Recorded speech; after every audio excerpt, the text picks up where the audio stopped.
दोस्तों हिमगार्ड इलेक्ट्रॉनिक्स में आपका स्वागत है। आपकी जो सजेशंस आ रहे थे उनके बाद हम आज नेक्स्ट वीडियो बनाने जा रहे हैं कि difference between CTO and GAC. तो what is the difference between GAC and CTO, इसके बारे में चर्चा करेंगे। ये कितने साइज़ के आते हैं, दोनों में बेसिक डिफरेंस क्या है, मैन्युफैक्चरिंग डिफरेंस क्या है, कहाँ कहाँ ये इसकी एप्लीकेशंस है, कितनी कितनी इसकी लाइफ है और किस किस साइज़ में ये आते हैं, कहाँ कहाँ यूज़ होते हैं। तो आप अगर हमारे चैनल पे नए हैं तो सब्सक्राइब कीजिए हिमगार्ड इलेक्ट्रॉनिक्स। और आपको नो डाउट जो कोशिश है कि बेहतरीन वीडियोस आपको हिमगार्ड इलेक्ट्रॉनिक्स के थ्रू मिलेंगी। और आप हमारे चैनल को सब्सक्राइब करने के साथ साथ आइकॉन बेल भी प्रेस करें। टॉपिक शुरू करते हैं difference between CTO and GAC. तो सबसे पहले हम गैक के बारे में बात करते हैं। तो दोस्तों ये मैंने इनलाइन उठाया है जो कार्बन फ़िल्टर है।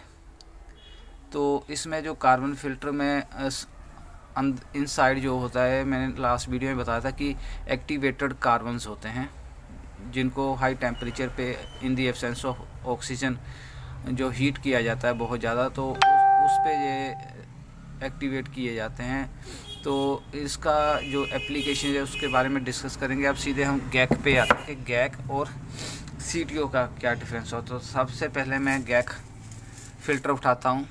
गैक का मतलब होता है सिल्वराइज्ड ग्रैनुलर एक्टिवेटेड कार्बन फ़िल्टर। मतलब एक्टिवेटेड शब्द दोनों में आया, मैंने इन लाइन में भी बताया और इसमें भी बताया।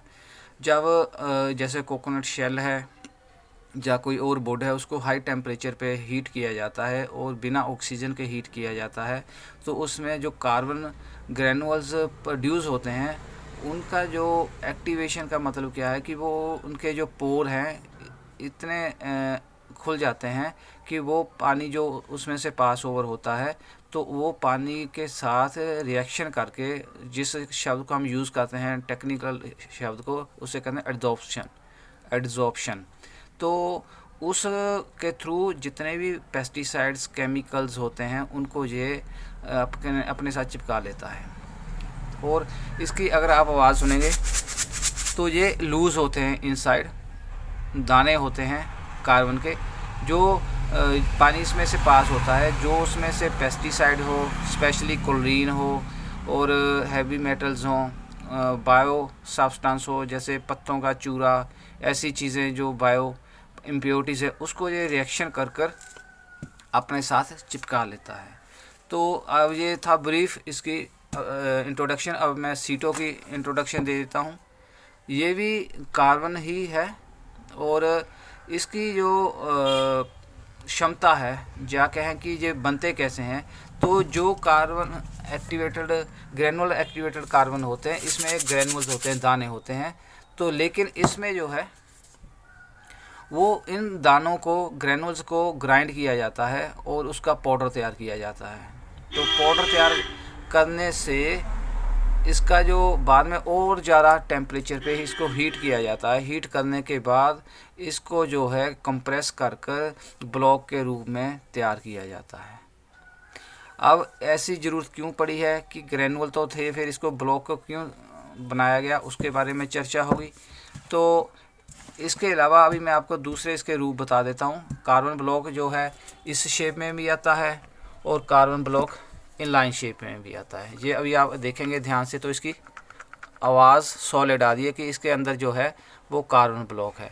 और इसी तरह का ये पुशफिट एलो लगती है इसको, ये देखिए। तो अगर हम दूसरे इनलाइन की बात करें हैथी का, तो ये हमारा एक्टिवेटेड कार्बन है लेकिन साथ में ये ग्रैनुअल टाइप है। ये देखिए इसकी आवाज़ आ रही है।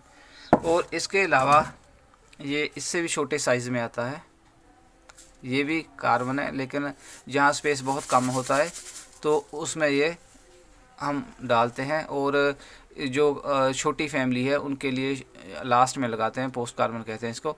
और इसमें जो है थ्रेड टाइप एल्बो लगती है और इसका साइज जो होता है इससे थोड़ा सा डाया में भी कम होता है और लंबाई में भी कम होता है। और इसके अलावा हमारे पास एक्वागार्ड का कार्बन ब्लॉक है ओरिजिनल। तो ये भी हमारे जो है सेम जैसे मैंने आपको बताया था कि एक्टिवेटेड कार्बन को प्रेस कर तो इसको जो है तैयार किया जाता है कार्बन ब्लॉक के रूप में। सबसे पुरानी टेक्नोलॉजी एक्वागार्ड ने ही शायद यूज़ की थी। बहुत पहले जो पुराने मॉडल आते हैं नोवा उसमें ये लगते थे, अलग अलग शेप पे आते थे, पुश फिट आते थे, और अब थ्रेड टाइप आ रहे हैं। तो इसके अलावा ये तो थे हमारे डोमेस्टिक लेवल पे कार्बन ब्लॉक्स। तो इसके अलावा हमारे पास हैथी का जो है 18 इंच का, ये कमर्शियल यूज़ के लिए है। जैसे बाथरूम में हम नहाने वाला पानी है उसको क्लोरीन फ्री करना हो, क्योंकि क्लोरीन हमारी सेहत के लिए ठीक नहीं है, तो इसको हम जो है 20 इंच के जो बाउल है उसमें यूज़ करते हैं, इस साइज़ के। ये कंपेयर कर दिखा देता हूँ। तो इसके अलावा ये भी 2 शेप में आते हैं। हैथी का जो है कार्बन ब्लॉक का है, और जो लक्स प्योर का है वो हमारा गैक है, ग्रैनुअल एक्टिवेटेड। ये देखिए अगर आवाज़ सुन पाए तो। इसके अलावा एक और बड़ा आता है, वो पड़ता है जंबो बाउल में। वो अभी मेरे पास अवेलेबल नहीं है, लेकिन उसका बहुत ज़बरदस्त बेनिफिट है कि वो जो हमारा होल मेन पाइप सिस्टम है उसको अगर हमने क्लोरीन फ्री करना है और नहाने वाला पानी हमें ज़्यादा मात्रा में चाहिए, तो हम नेक्स्ट टाइम आपको वीडियो में दिखाएंगे। वो जंबो बाउल में कार्बन ब्लॉक आता है जिसका डाया 4.5 होता है और हाइट जो तकरीबन 19 इंच के करीब होती है। तो नेक्स्ट वीडियो में बताएंगे। इस वीडियो में हम आपको दिखाने जा रहे हैं अब डिटेल में कि दोनों में डिफरेंस क्या है, गैक में और सीटीओ में। तो दोस्तों पहले हम बात करेंगे गैक की डिटेल में।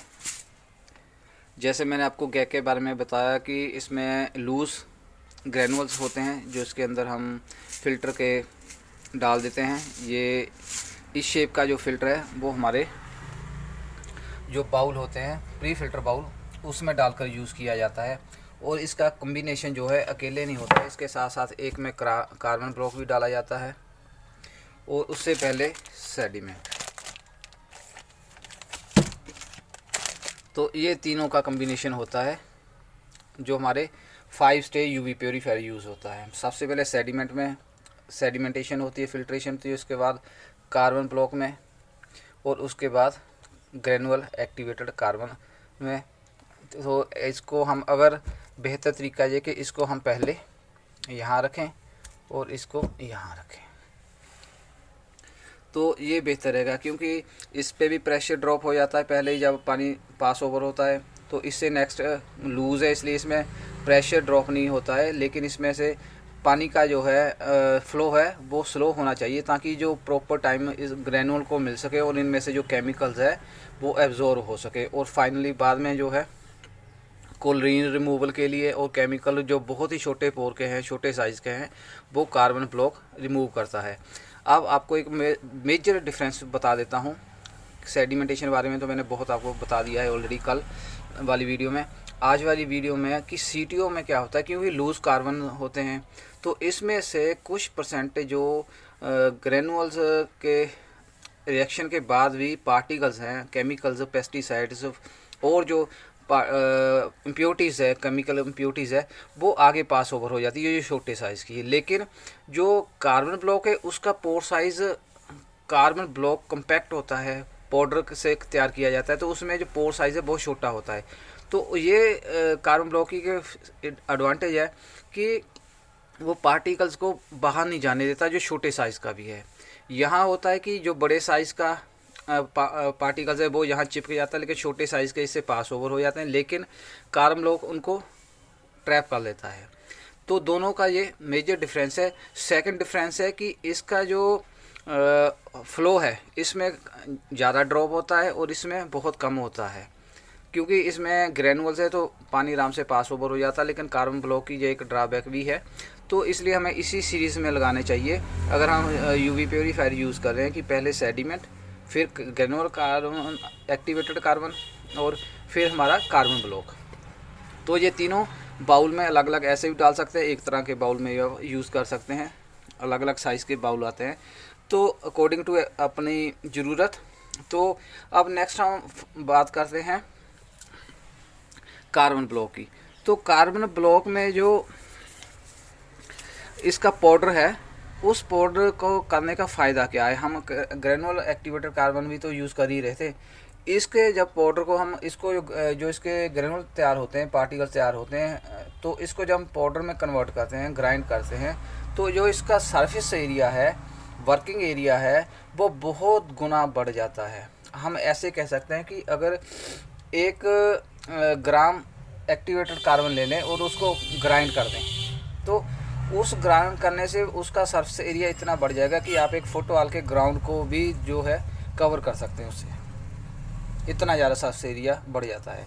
तो इसीलिए जो है पहले कार्बन को पाउडर में कन्वर्ट करते हैं, ग्रेनुल्स को, फिर उसको कंप्रेस कर और इसका मेजर जो डिफरेंस है वो मैं आपको पढ़कर भी सुना देता हूँ। जो इसकी फिल्ट्रेशन है वो 5 माइक्रो तक है और 99% इसमें पार्टिकल्स रिमूव हो जाते हैं। और removal of chlorine, taste and odour, ये तीनों जो क्वालिटी चाहिए वो इसमें है। और इसमें जो है 2.00 गैलन्स, मोर देन 95% और 1.0 GPM इसका फ्लो रेट बताया कि गैलन पर मिनट कितना हो सकता है, तो ये हमारा 2 गैलन के करीब। No release of carbon fines, और इसमें से सबसे बड़ी बात है कि कार्बन ब्लॉक में से जो लूज़ कार्बन पाउडर होता है, जो इसमें कार्बन ग्रेनुल टाइप में लूज़ में होता है, तो वो पानी काला काला कुछ टाइम तक आता रहता है, लेकिन इसमें जो है ऐसा कुछ नहीं होता है। और इसमें जो है हमारा परफॉर्मेंस जो है वो इसकी ज़्यादा रहती है। Performance means rejections of chemicals, इसमें ज़्यादा निकलते हैं, ज़्यादा मात्रा में ये ब्लॉक करता है। और इसका लाइफ पीरियड की भी अगर बात करें तो इसकी इसीलिए लाइफ कम है क्योंकि ये बहुत फाइन पार्टिकल्स केमिकल्स के भी निकाल देता है। और इसकी लाइफ ज़्यादा है क्योंकि ये पानी को ज़्यादा पास ओवर करने देता है और जो इसके मेजर साइज़ के केमिकल्स होते हैं उनको रिमूव करता है।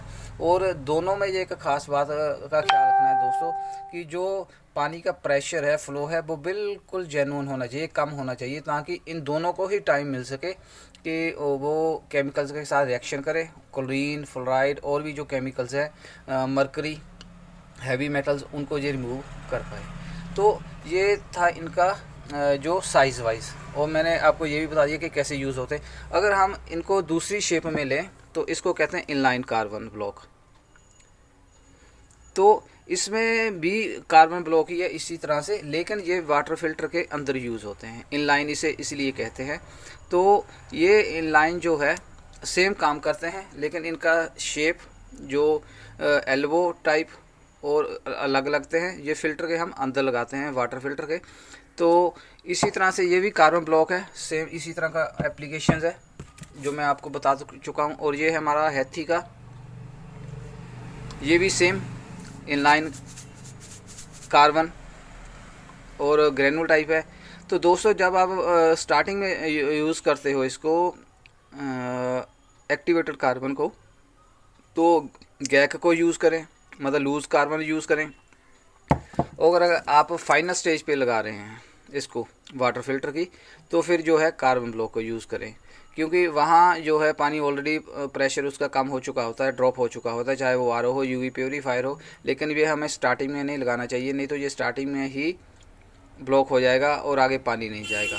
और एक्वागार्ड की बात करें तो ये भी सेम कार्बन ब्लॉक का ही बना होता है। और ज़्यादातर जितने भी हमने अभी तक यूज़ किए वो कार्बन ब्लॉक के ही बने होते हैं, एक्वागार्ड के जो आइनोवा मॉडल है। और इसके अलावा फिर कमर्शियल एप्लीकेशंस के लिए ये भी कार्बन ब्लॉक ही है, जहाँ ज़्यादा पानी की ज़रूरत पड़ती है। और ये दोनों ही लगते हैं, पहले हम ग्रेनुल टाइप लगाते हैं, उससे पहले हम सेडीमेंट लगाते हैं, फिर ग्रेनुल टाइप लगाते हैं, फिर कार्बन ब्लॉक लगाते हैं, जो 50 लीटर का हमारा आरओ होता है या यूवी प्योरीफायर होता है। तो दोस्तों आज की जानकारी आपको कैसी लगी, लास्ट में एक छोटा सा आपको बता देता हूँ। ये भी हम लगाते हैं, बहुत कम लगता है आजकल। 10 इंची साइज़ में आपको बताना भूल गया था। और इसका जो डाया है वो 1.5 से लेकर 1.6 इंच तक होता है। और जो इसके ग्रेनुल साइज़ होते हैं, जो हमारा कार्बन ब्लॉक है, वो तकरीबन 5 to 20 टाइम्स स्मॉलर होता है। मतलब इसका पाउडर बना देते हैं जब हम, तो नेचुरली स्मॉलर ही होगा। तो मान लो कि अगर ये इसका साइज़ हमारा 25 mm है, एग्जांपल दे रहा हूँ, तो ये हमारा 1 mm होगा।